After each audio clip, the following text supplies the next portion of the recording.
They warned her, didn't they? Don't follow the clouds, child. Storms do not fall in love. But she laughed. She laughed like a girl who had already written her vows in thunder. If you're still listening, if you believe storms can kiss the earth and not tear it apart, then stay close. And please, if this tale finds a place in your heart, like and subscribe to my channel. Thank you. Once upon a time, when the gods still whispered in the olive trees and the winds carried names older than memory, there was a girl named Thaleia, 17, with eyes like rain on sun-warmed stone and hair that refused to obey the stillness of braids. She was the daughter of a fisherman and the sea's favorite secret. Every morning, she would walk barefoot to the cliffs above the harbor and sing to the sky, songs she claimed were older than the ocean. No one knew where she learned them. Not even Thaleia. On the first day of the 13th moon, the clouds answered. He came not with chariots or lightning, but in silence, like the hush before a tear falls. He stepped from a crack in the storm, barefoot, as if the world itself had grown soft beneath him. His hair was dark as shipwrecks, his skin shimmered with blue-gray light, and his voice, when it came, trembled with centuries. "Why do you sing to pain, little mortal?" Thaleia blinked, then smiled. "Because pain sings back. He should have vanished, returned to Olympus or wherever storm spirits hide their regrets. But instead, he stayed, he listened, and on the 7th evening, he danced. No one believes me when I say the storm danced, but I saw it. Trees bowing, waves clapping, clouds twisting into spirals of joy.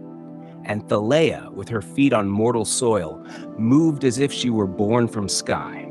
They called him Brontes, not the Cyclops. No, this was another Brontes.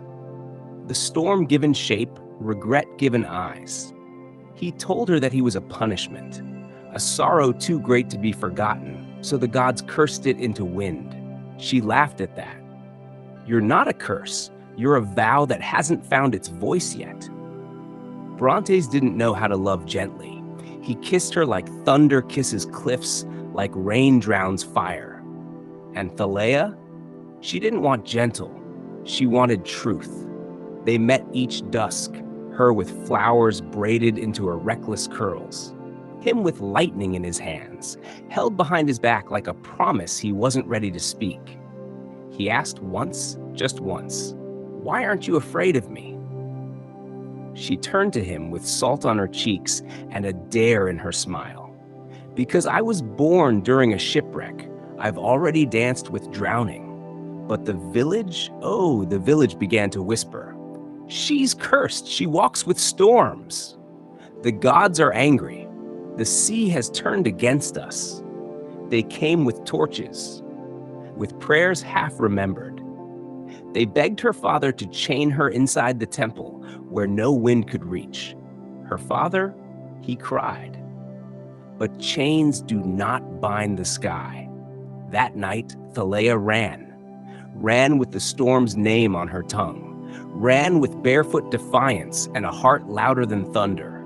She reached the cliff, and Brontes was waiting. "They'll never let you be mine," he said, voice trembling like the sea at war with the moon.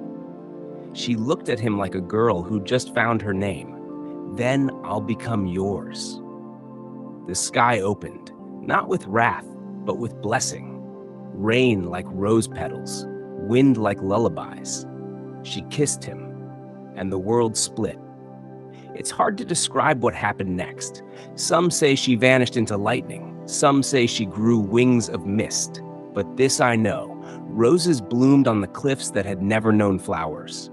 And storms, since then, have never sounded quite so lonely. They say she married the storm and named it love.